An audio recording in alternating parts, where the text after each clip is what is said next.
ಭುವನ್ ಅವರೇ, ಊರ್ವಶಿ ಮೇಡಮ್ ಜೊತೆಗೆ ಆ್ಯಕ್ಟ್ ಮಾಡ್ತಿರೋದು ಒಂದು ಪುಣ್ಯ ಅಥವಾ ಭಾಗ್ಯ ಅಂದ್ಕೊಳ್ಳೋದಾದರೆ, ಇನ್ನೊಂದು ಪುಣ್ಯ ಏನು ಅಂತಂದರೆ ಇಂತಹ ಒಬ್ಬ ಪತ್ನಿಯನ್ನು ನೀವು ಪಡ್ಕೊಂಡಿರೋದು. ಬಿಕಾಸ್ 8 ತಿಂಗಳ ಗರ್ಭಿಣಿ ಹರ್ಷಿಕಾ ಪೂರ್ಣಚ್ ಅವರು, ಬಟ್ ಸ್ಟಿಲ್ ಎಕ್ಸಿಕ್ಯೂಟಿವ್ ಪ್ರೊಡ್ಯೂಸರ್ ಆಗಿ ಕಂಪ್ಲೀಟ್ ಇಡೀ ಸೆಟ್ಟಲ್ಲಿ ಬೆಳಗಿದ ಸಂಜೆ ತನಕ ಅವರು ನಿಮ್ಮ ಸಿನಿಮಾಗೋಸ್ಕರ ಅವ್ರು ಕೆಲಸ ಮಾಡ್ತಾ ಇರೋವಂಥದ್ದು. ಸೊ ಅದೆಲ್ಲ ನೋಡುವಾಗ ಏನು ಅನಿಸುತ್ತೆ? ಸೊ ಎಷ್ಟು ಥ್ಯಾಂಕ್ಫುಲ್ ಆಗಿದ್ದೀರಾ ಮೇಡಮ್ಗೆ ಅಂತ. ಕಣ್ಣಲ್ಲಿ ಬರುತ್ತೆ ಸರ್. ಆ್ಯಕ್ಚುಲಿ ಏನು ಅಂತಂದರೆ ಓಂ ಪ್ರಕಾಶ್ ಅವರು ಅದನ್ನು ತುಂಬ ಅದ್ಭುತವಾಗಿ ಹೇಳಿದ್ರು. ಆ್ಯಕ್ಚುಲಿ ಅಂದರೆ ಈಗಿನ ಕಾಲದಲ್ಲಿ ಮದುವೆ ಅನ್ನೋದೇ ಒಂದು ಬಿಸ್ನೆಸ್ ಆಗಿಬಿಟ್ಟಿದೆ. ಇಟ್ ಈಸ್ ನೋ ಮೋರ್ ಒಂದು ಎರಡು ಹೃದಯಗಳ ಮಧ್ಯೆ ಒಂದು ಸಮ್ಮಿಲನ ಅನ್ನುವಂಥದ್ದು ಇಲ್ಲ ಇವಾಗ. ಅದೊಂದು ಬಿಸ್ನೆಸ್. ಈಗ ಮದುವೆ ಮಾಡಿದಾಗ ಅವನ ಹತ್ರ ಏನಿದೆ, ಎಷ್ಟು ಬಂಗ್ಲೆ ಇದೆ, ಎಷ್ಟು ದುಡ್ಡಿದೆ, ಏನು ಜಾಬಲ್ಲಿದ್ದಾರೆ, ಎಷ್ಟು ಹೈಟ್ ಇದ್ದಾನೆ, ಅವನ ತಲೆಯಲ್ಲಿ ಕೂದಲಿದೆಯೋ ಇಲ್ವೋ, ಯಾವ ಥರ ಡ್ರೆಸ್ ಹಾಕ್ತಾನೆ, ಇದನ್ನೆಲ್ಲ ನೋಡಿ ಮಾಡಿ ಅಳೆದು ಹೇಗೆ ನೀವು ಕೊನೆಗೆ ಮದುವೆ ಆಗ್ತೀರಿ. ಅದು ಮದುವೆ ಎಲ್ಲ ಆಯಿತು. ಅದೆಲ್ಲಿ ಒಂದು ಎರಡು ಜೀವಗಳ ಸಮ್ಮಿಲನ ಎಲ್ಲ ಆಗುತ್ತೆ? ಇಲ್ಲ, ಅದಾಗಲ್ಲ. ನಮ್ಮದ್ರಲ್ಲಿ ಹಂಗಾಗಿಲ್ಲ. ನಮಗೆ ಹಲವಾರು ವರ್ಷದ ಪರಿಚಯ. ನನ್ನ ಎಲ್ಲ ಬಾಯ್ ಫ್ರೆಂಡ್ಸು, ಗರ್ಲ್ ಫ್ರೆಂಡ್ಸು, ಎಲ್ಲ ಫ್ರೆಂಡ್ಸ್ಗಳನ್ನ ಇವ್ರಿಗೆ ಪರಿಚಯ ಇರುವಂಥದ್ದು. ಸೊ ಎಲ್ಲ ಗೊತ್ತಿದ್ದು ಕೂಡ ಅವ್ರು ನನ್ನ ಮದುವೆ ಆಗಿರುವಂಥದ್ದು. ಸೊ ಐ ಥಿಂಕ್ ಒಂದು ಮದುವೆ ಅಂತ ಯಾಕೆ ಆಗ್ತೀವಿ ಅಂತಂದರೆ, ಎರಡು ದೇಹಗಳಾದರೂ ಒಂದು ಜೀವ ಆಗಿ ಬದುಕಿ ಅನ್ನೋ ಥರದಲ್ಲಿ. ಸೊ ಈಗ ಇವ್ರೀಗ ನೋಡಿ ನನ್ನ ಜೊತೆ ಇದ್ದಾರೆ. ನಾನು ಇವಾಗ ಇವರು ಮೊದಲನೇ ಸಾರಿ ಪ್ರೆಗ್ನೆಂಟ್ ಆಗಿದ್ದಾಗ 9 ತಿಂಗಳು ನಾನು ಎಲ್ಲೂ ಹೋಗದೆ ಇವ್ರಿಗೆ ಅಡುಗೆ ಮಾಡಾಕ್ತೆ, ಬೆಳಿಗ್ಗೆ ಸಾಯಂಕಾಲ ಮಧ್ಯಾಹ್ನ ಅಂತ. ಅಂದರೆ ಅದನ್ನು ಹೇಳ್ಕೋಬೇಕು ಅಂತ ನಾನು ಹೇಳ್ತಿರೋದು. ಆ ಬಾಂಧವ್ಯ ಇದ್ರೇ ಅದೊಂದು ದಾಂಪತ್ಯ ಸರ್. ಈಗಿನ ಇದರಲ್ಲಿ ಅದೇನೂ ಇಲ್ಲ. ಇವನು ಆಫೀಸ್ಗೆ ಹೋಗ್ತಾರಂತೆ, ಸಾಯಂಕಾಲ ಬರ್ತಾನಂತೆ, ಅಲ್ಲಿವರೆಗೂ ಅವ್ರು ಎಲ್ಲಿದ್ದಾರೆ ಏನು ಅಂತಲೇ ಗೊತ್ತಿಲ್ವಂತೆ. ಆ್ಯಂಡ್ ಹಸ್ಬೆಂಡ್ಸ್ ಡೇ ದಿವಸ ವಿಶ್ ಹಾಕೋದು, ವೈಫ್ಸ್ ಡೇ ದಿವಸ ವಿಶ್ ಹಾಕೋದು, ಡ್ಯಾಡಿ ಡೇ ದಿವಸ ವಿಶ್ ಹಾಕೋದು, ಮಮ್ಮಿ ಡೇ ದಿವಸ ವಿಶ್ ಹಾಕೋದು. ಅದು ಬಿಟ್ಟರೆ ಎಂಥದ್ದು ಇಲ್ಲ. ಸೊ ಆ ಥರ ಸಂಬಂಧ ತುಂಬ ಈಗಿನ ಕಾಲಸ್ಥಿತಿಯಲ್ಲಿ ತುಂಬ ಎಲ್ಲ ಒಂಥರ ಡೂಪ್ಲಿಕೇಟ್ ಥರ ಅನಿಸುತ್ತೆ. ಸೊ ನಮ್ದ್ರಲ್ಲಿ ಅದಿಲ್ಲ ಸರ್. ಸೊ ನಮ್ದ್ರಲ್ಲಿ ಹೆಂಗೆ ಅಂತಂದರೆ, ಅವ್ರು ಮಾಡಿದ್ದಕ್ಕೆ ನಾನು ಸಪೋರ್ಟ್ ಮಾಡ್ತೀನಿ, ಅವ್ರು ಮಾಡಿದ್ದಕ್ಕೆ ನಾನು ಮಾಡೋ ಏನು ಕೆಲಸಗಳಿದ್ರು ಅವ್ರು ಸಪೋರ್ಟ್ ಮಾಡ್ತಾರೆ. ಆ್ಯಂಡ್ ಅವ್ರಿಗೆ ಅವ್ರು ಇದನ್ನು ಸ್ಟ್ರೆಸ್ಸಾಗಿ ತೊಗೊಂಡು ಮಾಡಿಲ್ಲ. She enjoys it. ಅವ್ರಿಗೆ ಈ 3 ವರ್ಷ ಮದುವೆ ಮಗು ಆದಮೇಲೆ ಅವ್ರಿಗೆ ತಡ್ಕೊಳಕ್ಕಾಗ್ತಿಲ್ಲ. ಸೆಟ್ಟಿಗೆ ಹೋಗಿದೆ, ಅಲ್ಲಿ ಸೆಟ್ ಇಡ್ಲಿ ತಿಂದೆ, ಅದು ನಿಜ. ಅದಕ್ಕೆ ಬೆಳಿಗ್ಗೆ 6 ಗಂಟೆಗೆ ಇಲ್ಲಿ ಬಂದು ಕೂತ್ಕೊಬಿಟ್ರೆ ರಾತ್ರಿ 6 ಗಂಟೆವರೆಗೂ ಇಲ್ಲೇ ಇದ್ದು ಎಂಜಾಯ್ ಮಾಡ್ಕೊಂಡು ಹೋಗ್ತಾ ಇದ್ರು. She is a cinema persons. ಅವ್ರಿಗೆ ಇಲ್ಲಿದ್ರೇ ಖುಷಿ. ಅವ್ರಿಗೆ ಇದೇ ಅವ್ರಿಗೆ ಮನೆ, ಇದೇ ಅವ್ರಿಗೆಲ್ಲ. ಮೇಡಮ್, ಕೊಡುಕೊಳ್ಳುವಿಕೆ ಇರುತ್ತೆ ಅಂತ ಹೇಳಿದ್ರು ದಾಂಪತ್ಯ ಅಂತ ಹೇಳಿದ್ಮೇಲೆ, ಜೊತೆಗೆ ತುಂಬಾ ಖುಷಿಯಾಗಿ 2ನೇ ಗಿಫ್ಟ್ ಕೂಡ ಕೊಡ್ತಾ ಇದ್ದಾರೆ ನಿಮ್ಗೆ. ಆಕ್ಚುಲಿ 8 ತಿಂಗಳ ಗರ್ಭಿಣಿ 2ನೇ ಮಗು ಅಂದ್ರೆ ಅದನ್ನು ಕೂಡ ಆಂಟಿಸಿಪೇಟ್ ಮಾಡ್ತಿರ್ತೀರಾ. ಜೊತೆಗೆ ಫಿಲಮ್ ಕೆಲಸ ಎಲ್ಲ ಹೆಂಗೆ ಮ್ಯಾನೇಜ್ ಮಾಡ್ತಿದ್ದೀರಾ? ಹೆಂಗೆ ಹೆಲ್ತ್ ಎಲ್ಲ ಹೆಂಗೆ ನೋಡ್ಕೊಳ್ತಿದ್ದೀರಾ ನೀವು ಅಂತ? ಇದು ಆಕ್ಚುಲಿ 3 ಮಕ್ಳು ಲೆಕ್ಕ ಆಯ್ತು. ಇದು 2ನೇದು, ಇದು 3ನೇ ಮಗು ನಂದು. ಏನಂದ್ರೆ ಅಷ್ಟು ಪ್ರೀತಿಯಿಂದ ಮಾಡಿದೀವಿ ಈ ಪ್ರಾಜೆಕ್ಟ್. ತುಂಬಾ ಆಂಟಿಸಿಪೇಷನ್ ಅಂತೂ ಇದ್ದೇ ಇದೆ. ಅದ್ರ ಜೊತೆಗೆ ಇವ್ರು ಹೇಳ್ದಂಗೆ ನನಗೆ 15 ವರ್ಷ ಇದ್ದಾಗ ನಾನು ಇಂಡಸ್ಟ್ರಿಗೆ ಬಂದಿದ್ದು. 10th ಸ್ಟ್ಯಾಂಡರ್ಡ್ ಪಾಸ್ ಆಗ್ತಾ ಇದ್ದಂಗೆ ಸಮ್ಮರ್ ವೆಕೇಶನ್ ಅಲ್ಲಿ ಹೀರೋಯಿನ್ ನಾನು. ಸೊ ಆ ಒಂದು ಚಿಕ್ಕ ವಯಸ್ಸಲ್ಲಿ ಲಾಂಚ್ ಆದಾಗ ಹೆಂಗಾಗ್ಬಿಡುತ್ತೆ ಅಂತ ಹೇಳಿದ್ರೆ, ಈ ಹೇಗೆ ಮಕ್ಕಳಿಗೆ ಪ್ಲೇ ಗ್ರೌಂಡ್ ಅನ್ನೋದು ಮೋಸ್ಟ್ ಹ್ಯಾಪಿಯೆಸ್ಟ್ ಪ್ಲೇಸ್ ಆಗಿರುತ್ತೆ. ನನಗೆ shooting spot use to be my happiest place. ಅಲ್ಲಿ ಬರೋದು, ಇವ್ರು ಹೇಳ್ದಂಗೆ ಇಡ್ಲಿ ವಡೆ, ನಮ್ಮ ಸೆಟ್ ಇಡ್ಲಿ ವಡೆ ತಿನ್ನೋದು, ಇಟ್ಸ್ ಬಿನ್ ಅ ರುಟೀನ್ ನನಗೆ ಅವಾಗಿಂದ.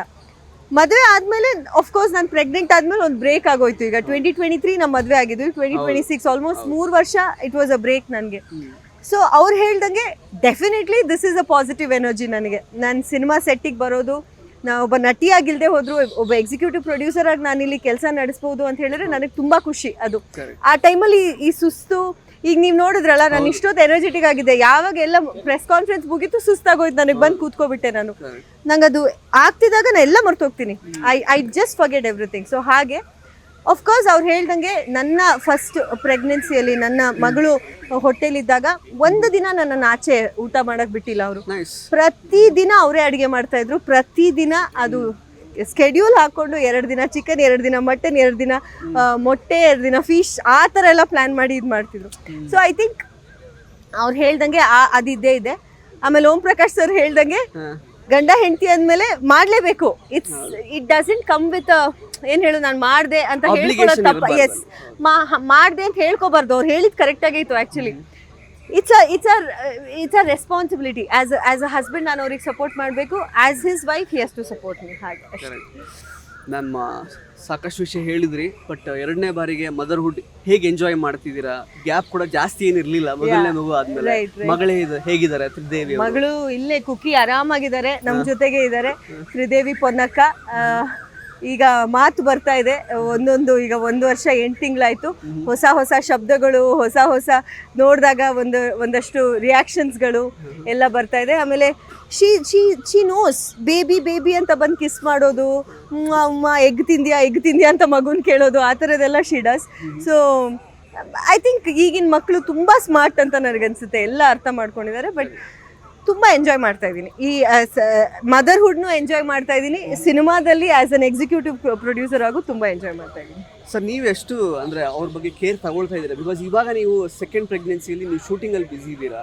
ಸೊ ಅವರು ಸಿಕ್ಕಾಪಟ್ಟೆ ಓಡಾಡ್ತಾ ಇರ್ತಾರೆ. ನಿಮ್ಗೆ ಆತಂಕ ಆಗ್ತಿರುತ್ತಾ, ಏನಪ್ಪ ಇವರು ರೆಸ್ಟ್ ಮಾಡ್ತಿಲ್ಲ ಅಥವಾ ಹೇಗೆ ಅಂತ? ನೀವು ಹಿಂಗೆ ಅದನ್ನು ನೋಡ್ತಿದ್ದೀರಾ ಅಂತ? ಸರ್ ಆ್ಯಕ್ಚುಲಿ ಕಳೆದ ಪ್ರೆಗ್ನೆನ್ಸಿಯಲ್ಲಿ ನಾನು ಆ್ಯಕ್ಚುಲಿ ಅವ್ರ ಜೊತೆ ಜಾಸ್ತಿ ಇದ್ದೆ. ಈ ಸಾರಿ ಕಡಿಮೆನೇ, ಅಂದರೆ ಈ ಸಿನಿಮಾದ ಓಡಾಟ ಸ್ವಲ್ಪ ಜಾಸ್ತಿನೇ ಇತ್ತು. ಬಟ್ ಐ ಥಿಂಕ್ ಒಂದು ಖುಷಿ ಇದೆ, ಅವ್ರು ನನ್ನ ಜೊತೆನೇ ಸಿನಿಮಾ ಕೆಲಸದಲ್ಲಿ ಇರೋದ್ರಿಂದ ನಮ್ಮ ಎರಡನೇ ಪಾಪು ಕೂಡ ನಮ್ಮ ಜೊತೆನೇ ಇರುವಂಥ ಒಂದು ಫೀಲಿಂಗ್. ಎಲ್ಲ ಕಡೆ ನಮ್ಮ ಸಿನಿಮಾದ ಕೆಲಸದಲ್ಲಿ ಅದು ನಮ್ಮ ಜೊತೆ ಇರುವಂಥದ್ದು.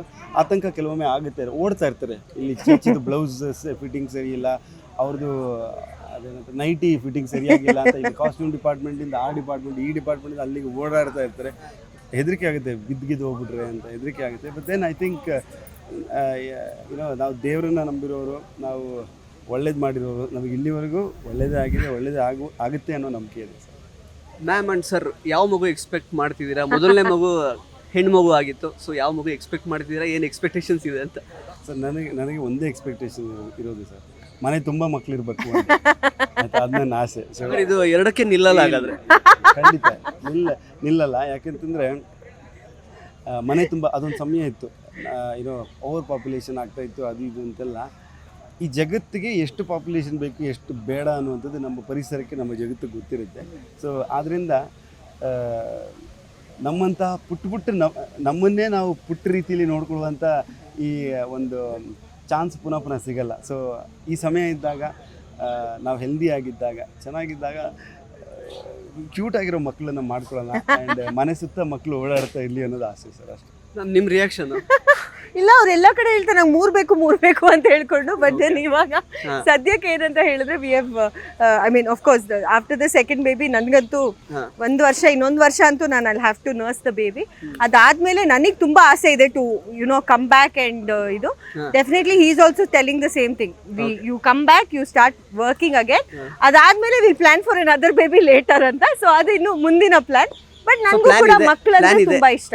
ಇಲ್ಲ, ಇವನ್ ಐ ಲವ್ ಕಿಡ್ಸ್. ಅಂದ್ರೆ ನಾವಿಬ್ರು ಮಕ್ಕಳ ವಿಷಯದಲ್ಲಿ ಜಾಸ್ತಿ ಪ್ಲಾನ್ ಮಾಡೋದು ಭಗವಂತ ದೇವರ ಆಶೀರ್ವಾದ ಅಷ್ಟೇ. ಅದೊಂದು ಪ್ರಸಾದ ಭಗವಂತ ಕೊಟ್ಟಾಗ ಆರಾಮಾಗಿ ಈಸ್ಕೊಂಡು ಪಾಲನೆ ಮಾಡ್ಕೊಂಡು ಹೋಗ್ತಾ ಇರೋದು ಅಷ್ಟೇ.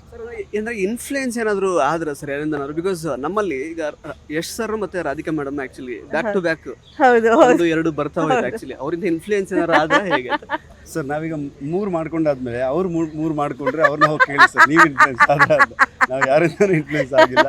ಬಟ್ ಮಕ್ಕಳಿದ್ದಷ್ಟು ಚಂದ.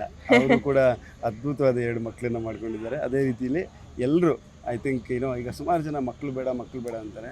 I think it's wrong sir. ಪರಿಸರ ನಮ್ಮನ್ನು ಒಂದು ರೀತಿಯಲ್ಲಿ ಇಲ್ಲಿಗೆ ತಂದಿಟ್ಟಿದೆ, ಅದನ್ನು ನಡೆಸ್ಕೊಂಡು ಕರೆಕ್ಟಾಗಿ ಪರಿಸರದ ಪ್ರಕಾರ ನಾವು ಹೋದ್ರೇ ಚಂದ ಅನ್ನುವಂಥದ್ದು ನನ್ನದೊಂದು ಇದು ಆಸೆ ಅಷ್ಟೇ. ಇಂಟ್ರೆಸ್ಟಿಂಗ್ ಮತ್ತು ಇನ್ಫಾರ್ಮೇಟಿವ್ ವಿಡಿಯೋಗಳನ್ನು ಮಿಸ್ ಮಾಡ್ಕೋಬೇಡಿ. ಈಗಲೇ ಸಬ್ಸ್ಕ್ರೈಬ್ ಮಾಡಿ.